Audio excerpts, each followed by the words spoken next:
Well, Elon Musk might have updated his Twitter biography from Chief Twit to complaint hotline operator, but what does that mean for the social media platform that is Twitter? Or is it now officially Elon's Twitter? What can we expect? We're going to be discussing that on Tech Today. Also, we have a very special mail or a package from Apple, and it makes, and I can give you this hint, for a very expensive festive gift. Can you guess what it is? We also have all the latest developments from the world of technology on this very special episode of Tech Today. Each year, Apple launches the iPhone at a mega event, usually in September. That's why we call it Techtember. But you've seen all of that. Fast forward to October, and often we see iPads being launched and other devices, and we get a press release or something in our mailbox. Now I can tell you on Tech Today we have mail. I've been using the iPad Air with a Magic Keyboard for the last couple of years as my daily driver, my personal device, and it does all my jobs and my tasks very, very effectively. But now maybe it's time for a replacement? Oh, that was quick. Thank you. Has this come all the way from Cupertino? Well, we'll have to unbox it and find out whether this is the mighty replacement with the mighty M2.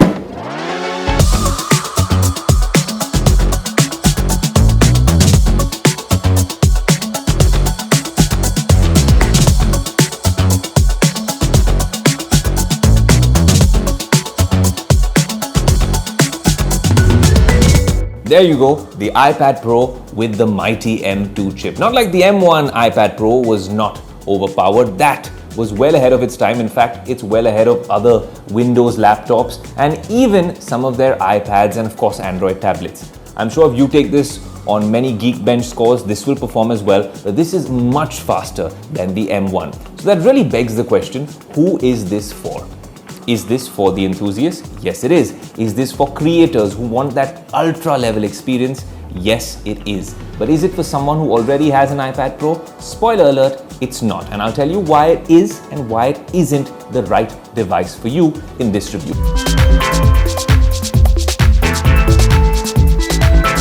Now, of course, this is the latest and greatest from Apple, and I see a lot of reviewers, especially online, getting completely awestruck by the iPad Pro 12.9-inch with XDR. But there's also a younger sibling, which is a lot more accessible and affordable for a lot more people, which is the 11-inch iPad Pro. Now, I don't have the 11-inch iPad Pro, but I do have my 11-inch iPad Air. And just to give you a sense of size, that's the difference in terms of size. Of course, you do get the ProMotion technology on both devices, the iPad Pro 11-inch and the iPad Pro 12.9-inch. That means 120Hz with that ProMotion display, but you don't get the same punchier colors that you get on this, because this is meant, I think, for creators and video editors to get the punchiest, most vivid colors ever on a tablet. Honestly, I can see myself doing a lot of video editing on this device because it's built for creators like me. Video editing is not just going to come on iMovie or LumaFusion, which is an app that a lot of iPad users have used over the years. DaVinci Resolve is coming to the iPad. No FCP. We've all been waiting for Final Cut Pro, which is a big app. You have Adobe apps as well, but you're getting DaVinci Resolve, which might be a game changer given the display and the capabilities that M2 comes with for editing and for creators. Now, you've seen me, I love gaming on my PlayStation. And if you are to press these two buttons on your PlayStation remote or even your Xbox remote or any controller, and Bluetooth is on your iPad, then you can always connect it and play all sorts of games. I was playing Asphalt and FIFA, and it's a lot of fun. Look, this display and this chip deserve a good gaming experience. So all you need to do is get a good third-party controller and perhaps set this up on a stand and enjoy the true potential of an M2 chip. And you know what they say, you never know what you've got until it's gone or until something new comes about. Stage Manager is perhaps the next big update that Apple's working on. But the split view on iPad, where you could just essentially drag screens and put them on either end, when it came then, we were looking or hoping for something more like Stage Manager. Now that you have Stage Manager and it's not that pleasing, I'm very happy with split view. I've gotten used to that sort of workflow over the past year and it gets the job done.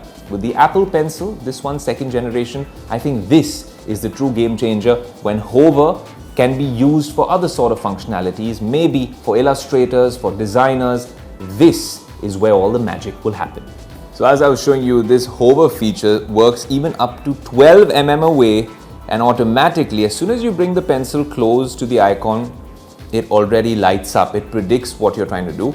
I think this is a very cool thing, but maybe this can be seen, like I said, in other models as well. This is not something that should be restricted to the M2. It's something that Apple should give us with all our touchscreen devices. Now, something I have to mention is if you're using this for video calling. Now, if you're on a FaceTime call, for instance, I'm doing this call right now, and if I was to hit a new FaceTime, this is still a problem with the expensive iPads, and it's not strangely a problem anymore with the new inexpensive iPad, the standard one. The standard iPad now has a camera right here, and so when I'm on a video call or I'm trying to do a link on TV, I'm looking straight into the camera and I don't look, well, cross-eyed or cock-eyed. Over here, unfortunately, when I'm looking at the camera, I'll not be looking at the person on the screen. So it'll always be weird, and I'll never ever be looking directly at the person. It's a little strange, but you got to get used to it as an iPad. If you use it this way and it's too big to be using as a phone, then it's all right. But again, if you're looking at yourself over here, there are a few problems. Now, the front 12 megapixel camera is a stellar camera. It does a fantastic job. It has center stage functionality. At the back, of course, you can shoot ProRes video now, but do you use your iPad to shoot ProRes video? I don't know. It does come with a LiDAR scanner, which means that if you're using this for modeling and design, of course, the iPad Pro can still do all of that. And of course, at the back, it has a 12 megapixel wide angle camera and a 10 megapixel ultra wide angle sensor along with that LiDAR scanner. So what's the bottom line with the iPad Pro M2? Look, this is the 12.9-inch version, and I'll give you the verdict. But then again, you also have the 11-inch version, which starts at around 82,000 rupees for its base model. Now, if you're looking at the base variant of the 12.9-inch iPad Pro M2, it's going to cost you 1,13,000 rupees or something thereabout. But that comes only with 128 GB of memory, which if you're using all these fancy features would wrap up in no time. So either you purchase iCloud storage, which costs you quite a bit every month, or you go in for the slightly higher variant.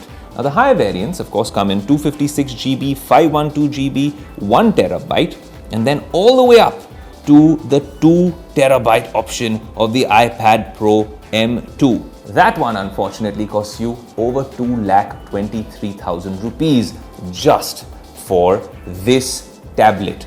So all in all, if you're an Apple fanboy, there's different levels of how much of a fanboy you are, how you balance luxury and pragmatism, being practical as well. If you want, well, an affordable option, then consider the 11-inch iPad Air or iPad Pro, M1 or M2. They're all great devices for your basic usage, a lot better than the standard iPads. If you want to shell out the big bucks, then this is the new iPad Pro. But if you're going to spend so much money on a device that you're going to use for every laptop need that you have, then honestly, the new MacBook Air and the MacBook Pros with M2, same chip, do a very good job. They're also very compact and they come in good colors. They're good to use. They really pass all benchmark scores with flying colors. But these are Apple's own lineup of devices fighting with each other. It really depends on whether you want iPadOS or macOS. If you're okay with iPadOS or if it adds into your ecosystem, then this is the new M2 iPad Pro exclusively for you on Tech Today. Would you take over Twitter, walk in with a kitchen sink, then change your biography to Chief Twit and then complain hotline operator and then run all sorts of polls which would actually determine the fate or the future of that social media platform? That's exactly what the world's richest man, Elon Musk, has done for the past week. We have to keep an Elon tracker on Tech Today. But what does all of this mean for the social media platform that is Twitter? Is it truly going to be a bastion of free speech? Is it going to be the digital town square that Elon Musk promises? What does Elon's Twitter 2.0 really look like? Also, are you going to pay for that blue tick of verification, 185 rupees? Let us know in the comment section below. And first, before you do any of that, we'll run a few polls like Elon does. But what you have to do is watch this special report. After much deliberation and hesitation, the world's richest man made his peace with Twitter and finally walked into the headquarters as a boss on October 25th. Elon Musk made headlines when he tweeted a video of him walking into the Twitter building with a kitchen sink in hand and with a caption that said, "Let that sink in." He even changed his Twitter bio to Chief Tweet. But as he walked in, he made several top executives of Twitter walk out of the building only to never come back. Musk, as his first order of business, fired Twitter CEO Parag Agarwal, CFO Ned Segal, legal head Vijay Gadde, all even before he officially announced the completion of his takeover. And though this marked the end of the drama that took place over the last few months, it definitely marked the beginning of a new era. Elon's vision for Twitter is what's kept him at loggerheads with the company's management, and so after firing the top brass, Musk told the United States Securities and Exchange Commission that he's now the chief executive of the company. In just a week of being the new Twitter boss, Musk has revamped every possible department. Here in India, the company has laid off a significant chunk, which is estimated to be around 100 workers, including the country head. Musk in the wee hours of Saturday tweeted saying that the company had no other choice but to let go as a daily loss of $4 million was being incurred. That's about $1.4 billion a year. In the United States, some employees received an email stating that if they are on their way to work, then they must return home because they've been sacked. This even led to a lawsuit against the company and Musk. While those who are left at Twitter are now expected to work 12 hours a day for 7 days with no rest at all. Be it as a user or now as its owner, Musk has always turned to Twitter to announce his plans. And this time too, he's doing no different. He has been vocal about his upcoming plans. He's been personally attending to complaints of the Twitterati and actively responding to them. In fact, he even changed his Twitter bio on Monday. He now describes himself as the complaint hotline operator. Musk is a man on a mission to revamp Twitter, from firing executives to planning layoffs to revamping the verifying process. All of it is a part of his process of making the Bluebird better. He even took a poll asking if he should bring Vine back. Vine was a short video platform that was discontinued in 2017. Is this Musk's way of issuing an open threat to Instagram and TikTok? Well, only time will tell. What we know now is that if you want to be verified on Twitter or retain that blue tick next to your name, then you must pay. Musk on 31st October tweeted that the current verification checkmark process divides the users as peasants and lords, which will now change. As verification process will be a part of Twitter's Blue subscription. With this subscription, a user doesn't only get a blue tick, but other benefits too, like priority replies and mention, ability to undo tweets, post longer videos and audio clips, and can even bypass paywall on websites that will tie up with Twitter. And all of this would cost about $8 in the United States. Musk also explained that price will be adjusted as per power purchasing parity in other countries. And so in India, as per calculations, this would cost approximately 185 rupees a month. Musk in another tweet, a reply to author Stephen King, explained that the company has to pay bills and his subscription model will open up a revenue stream and will defeat the bot and spam account issue. So, from laying off the top brass to becoming the CEO and making users pay for the blue tick, Musk's Twitter 2.0 is taking the world by storm. In fact, we wanted to come to you, the Tech Today community, about paying for the blue tick. Well, it's more than just a blue tick, but is it still worth your 185 rupees? Let's see what you guys think.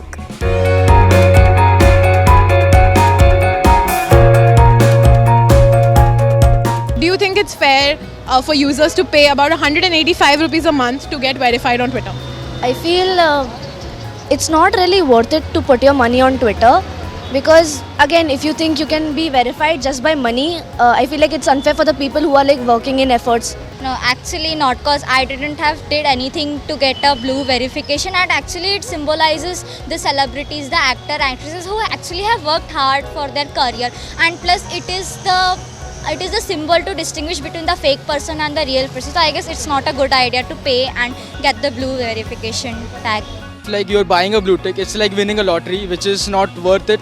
Nor will the people who are following you will respect it, nor your friends, family, or not even me. 185 is huge amount for a per person. If in India only you would say that approximately 1.6 billion people are there. If we take 185 from 1 billion people only, he can earn much more. Think about that also. Na? If I'm like earning a lakh or 2 lakh and I'm using Instagram and I'm an influencer or something, yeah, it makes sense. I don't think like a college student of a person of my age would spend such money on Twitter because it's not a necessity, it's just an accessory, and I don't think I would spend such money on Twitter. First thing, if you are a verified user, you have reached a certain level ki people know you, and to pay money for more people to know you, I don't think so that's worth it. Like it's a revenue stream because he just wants the money back. Like he paid 44 billion for buying Twitter. That's the money he wants back. The people whose career depend on social media, it would make sense for them to pay for it. A new revenue stream, a way to get rid of fake accounts. Musk has explained his move. But what happens from here? Will this move really pay off, or in a bid to get rid of fake accounts, he would actually end up losing the real ones? Well, only time can tell. Now, CBDC, crypto, blockchain, terms we've heard so much over the past year, but what are they all about? Now that the Reserve Bank of India has launched a digital rupee here in India, in its pilot phase, of course, for wholesale purposes, retail will follow very soon. What is a digital rupee? Is it similar or different from any form of crypto that runs on the blockchain? How is it different? And how will it make your life a whole lot easier? Nabila brings you this Payments 101. Well, it was almost 9 months ago that Finance Minister Nirmala Sitharaman first spoke about the digital rupee in the Parliament while introducing the budget. And earlier this week, the e-rupee became a reality as the government finally launched this pilot project. The Reserve Bank of India kick-started testing of the e-rupee. It's being tested with 9 major banks for transactions in government securities. So the current trial is for wholesale purposes, but there will be another phase for retail transactions for people like you and me who can buy stuff using this digital rupee, which will be launched very, very soon. So first things first, let's try and understand what exactly is a digital rupee and how it's different from a cryptocurrency. The digital rupee will be in a virtual form, just like any other cryptocurrencies, but the digital rupee will not be decentralized and will be backed by the government. In fact, the digital rupee will make it easier for authorities to track their transactions that happens within authorized networks. At first, it may seem very similar to the Bitcoin or the cryptocurrency, but it's totally different as a concept. It uses the same technology, yes, which is blockchain, but it will not trade like the cryptocurrency. The value of the CBDC token, which is a central bank digital currency, will be the same as the Indian rupee. That means 1 unit of digital currency is equal to 1 rupee. Now, one may wonder how this is going to be different from Paytm, Google Pay or other UPI apps. Well, it is different because any transaction made using the digital rupee will just be confined to the payer and the payee, just like any other cash transactions, unlike UPI transactions which involve a third party. The RBI is also working towards ensuring that digital rupee can be used without the internet, whereas an internet connection is usually the basic requirement for using any third-party apps like Google Pay and Paytm. So yes, it is very different from the existing concepts in the payments world. Another advantage here of this digital currency is that they don't get torn, physically damaged or lost like paper currency. Certainly the payments world is now changing yet again. What would you prefer though? Digital rupee or regular UPI apps like your Google Pay, Phone Pay, Paytm or cards? Or do you still think cash is king? Do let us know on our socials, and of course stay tuned to Tech Today for more on India's payments revolution. If you use Spotify as an app, I've been watching this really cool new show on an OTT platform, which is all about the story of Spotify. How did a bunch of founders in Sweden put it all together and take it to the world to take on all the other music streaming apps of that time in 2006? But there are several Spotify sensations and streaming music sensations here in India. I caught up with one of the best musical talents of our time at the India Today conclave in Mumbai. Here's a very special slice of that conversation. Another thing when you get famous, and especially in this social media world that we live in, where streaming culture is so popular, another thing that technology seems to do is that it's a double-edged sword. Often, when you're getting famous, you got to deal with the critics, not so constructive, so to speak, and the trolls. I'm guessing you've had your fair share of that as well? Yeah, I mean, you barely find any critics anymore. Critics aren't that bad. Trolls are bad because it's pretty meaningless stuff. And yeah, it happens all the time, man. You just have to like tune it out and get used to it, I guess. So have there been specific instances where it's really bogged you down? Because we always say that, you know, I'm bulletproof like Sia, but at the end of the day, you got to also know how to overcome it. If there's any sort of advice that you can give a lot of the young people watching who have to deal with this, even if they're micro-influencers nowadays, it can be quite bogging down. Yeah, you know, it's just getting worse actually, I feel like, because I'm one of the first generation of artists and stuff who had social media, because I did this through the early 2010s, and that's when really Instagram started and stuff, right? So back then there were really no trolls. It was mostly like friends and friends and friends of friends, and you know, it was a pretty close-knit community, so to speak, in the beginning. So it was mostly just good stuff, you know. And then now it's really become this thing where there's tons and tons of trolls, and I don't know. I don't know how to deal with it, honestly. I think I've just could become immune to it now because it's been happening for 4 or 5 years now, you know, since I've started noticing. Like the first time I got any sort of popularity, it started happening. When I was not very popular, it didn't happen because I had a really small group of fans and everybody was super nice, you know. But eventually, I think, I want to say with like Tum Jab Paas, which was like one early hit, it started happening. Kho Gayam Kahan, you know. But from Elon to Apple to Pratik Kuhar and of course all the cool things from the world of tech. I think we've covered a lot of ground on this episode of Tech Today, but if you've enjoyed this show, then you must write into us on our social media handles. I'm your host Ayush Alavadi saying thank you so much for watching yet another episode of Tech Today. Until next week, adios.